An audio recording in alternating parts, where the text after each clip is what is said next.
CM Yogi Adityanath नजर आ रहे, क्या कुछ कह रहे, सुनते हैं। अम्बेडकर महासभा से प्रमोद कुमार जी, महामंत्री अमरनाथ प्रजापति जी, कोषाध्यक्ष डॉक्टर सत्या दोहरे जी, आज के इस कार्यक्रम में यहां पर उपस्थित अम्बेडकर महासभा और बाबा साहब डॉक्टर भीमराव अम्बेडकर जी के प्रति श्रद्धा और समर्पण का भाव रखने वाले सभी मेरे उपस्थित बहनों और भाइयों, मैं सबसे पहले बोधिसत्व भारत रत्न डॉक्टर भीमराव अम्बेडकर जी की स्मृति को नमन करते हुए उनके इस पावन पुण्यतिथि के अवसर पर विनम्र श्रद्धांजलि अर्पित करता हूं। आज का दिन हम सबके लिए एक प्रेरणा दिवस है,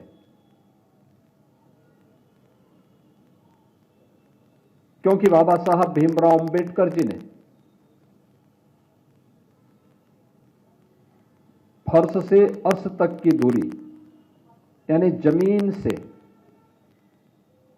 और आसमान की ऊंचाइयों तक पहुंचने के लिए जो परिश्रम किया, जिन चुनौतियों से वो जूझे, जिन कठिनाइयों का सामना उनको करना पड़ा, जिस सामाजिक भेदभाव कि उन रूढ़िगत विषमताओं से जकड़े हुए समाज से उभर करके उन्होंने कोटि कोटि वंचितों, दलितों और अति पिछड़ों को सम्मानजनक जीवन देने के लिए एक नया अवसर उपलब्ध कराया है, उसके प्रति कृतज्ञता ज्ञापित करने का दिवस है आज का महापरिनिर्वाण दिवस का ये समारोह। और ये हमारा सौभाग्य है कि बाबा साहब भीमराव अम्बेडकर की उन्हीं शिक्षाओं से प्रेरित होकर के देश के यशस्वी प्रधानमंत्री श्री नरेंद्र मोदी जी के नेतृत्व में देश के अंदर आज उस प्रकार के एक अभियान चल रहे हैं। आपने देखा होगा, बाबा साहब भीमराव अम्बेडकर जी ने जब भारत का संविधान बनाया था, भारत के संविधान के शिल्पी के रूप में अपने उत्तरदायित्व का निर्वहन किया था। 3 महत्वपूर्ण शब्द उसकी प्रस्तावना में रखे थे, वह था न्याय,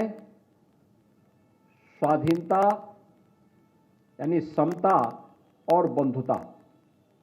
न्याय, समता और बंधुता, ये 3 शब्द अगर आप देखेंगे, मोदी जी ने सबका साथ और सबके विकास के भाव के साथ बिना भेदभाव के योजनाओं का लाभ हर गरीब को, हर वंचित को, हर दलित को, हर पिछड़े को, हर महिला को, हर युवा को प्राप्त हो सके, इसके लिए देश के अंदर जो कार्यक्रम अभियान प्रारंभ किए वो आज आप सबके सामने है। गरीब को राशन की सुविधा का लाभ हो, वंचित को मकान की सुविधा का लाभ हो, हर गरीब के घर में शौचालय के निर्माण का कार्य हो,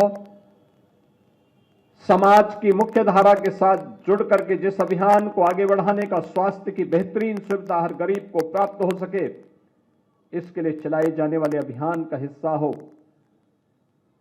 घरौनी के माध्यम से जहां पर आपका घर है वहां का मालिकाना अधिकार उपलब्ध करवाने का कार्य हो, ये उसी समता, न्याय और बंधुता का हिस्सा है जो बाबा साहब भीमराव अम्बेडकर ने संविधान की प्रस्तावना में भारतवासियों के सामने प्रस्तुत किया था। हमें अपने संविधान पर गौरव की अनुभूति होती है,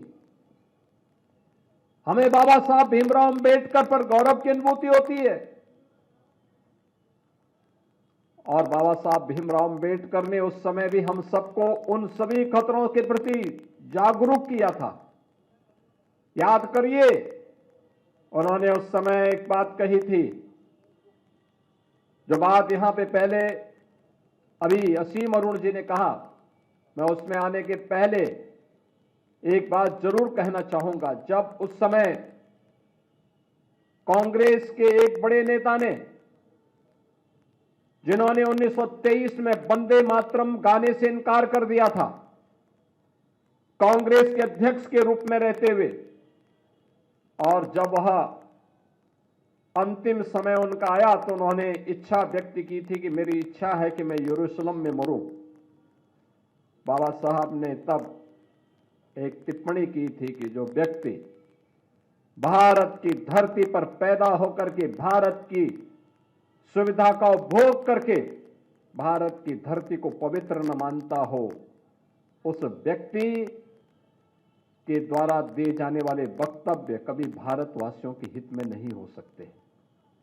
दुर्भाग्य से उस तुष्टीकरण की नीति पर चलने वाले दल न केवल भारत का अहित कर रहे हैं, बल्कि बाबा साहब भीमराव अंबेडकर का भी अपमान कर रहे हैं और इस देशवासियों को उनकी सुविधाओं से वंचित करने की कुत्सित चेष्टा का हिस्सा भी उनका है। हमें याद करना होगा इस बात को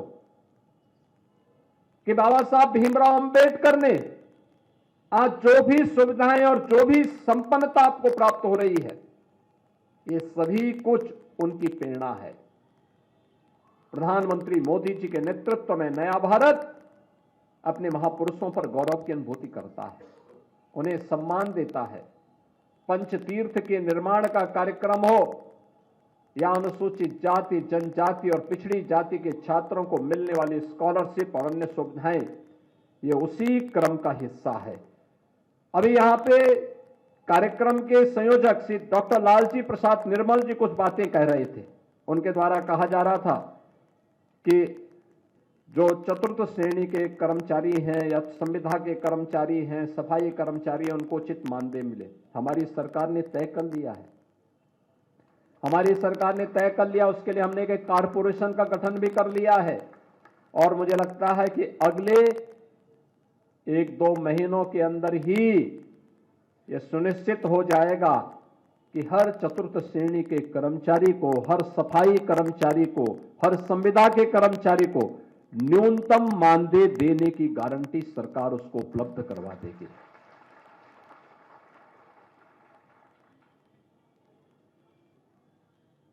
जीरो पॉवर्टी का हमारा अभियान भी उसी का हिस्सा है। अभी भी जो वंचित है, जो सुविधा का लाभ नहीं प्राप्त कर पाया है, अनुसूचित जाति, जनजाति, अति पिछड़ी जाति के गरीबों के, उन सभी तबकों को चिन्हित करने का कार्य हमारा लगभग फाइनल हो चुका है। इस समय उनके किसी के राशन कार्ड बन रहे हैं, किसी के लिए पेंशन के कार्ड बन रहे हैं, किसी को अन्य सुविधाओं का लाभ उपलब्ध करवाया जा रहा है और जिसके पास आवास नहीं होगा उसको आवास की सुविधा देंगे। जिसके पास आयुष्मान का कार्ड नहीं होगा उसको 5 लाख रुपए की आयुष्मान की सुविधा का लाभ उपलब्ध करवाएंगे। लेकिन कोई भी गरीब, कोई भी वंचित, अभावग्रसित नहीं रहेगा। उसको सभी प्रकार की सुविधाओं से संपन्न बनाने का काम ये डबल इंजन की सरकार आज कर रही है और उस अभियान को आगे लेकर के कार्य करेगी। आज हमारी सरकार एक अन्य महत्वपूर्ण निर्णय लेने जा रही है और वह निर्णय है कि उत्तर प्रदेश के अंदर जहां जहां भी बाबा साहब भीमराव अंबेडकर की मूर्तियां लगी हैं, उन मूर्तियों में अक्सर होता है कुछ शरारती तत्व आकर के मूर्तियों के साथ छेड़छाड़ करते हैं, क्षतिग्रस्त करने का कुत्सित प्रयास करते हैं। अब हमारी सरकार एक व्यवस्था बनाएगी, उन मूर्तियों की एक बाउंड्री वाल बना करके उनकी सुरक्षा की व्यवस्था करेगी। तो बाबा साहेब की पुण्यतिथि आज है। सीएम योगी को आप सुन रहे थे। लखनऊ से श्रद्धांजलि भी उनकी तरफ से अर्पित की गई।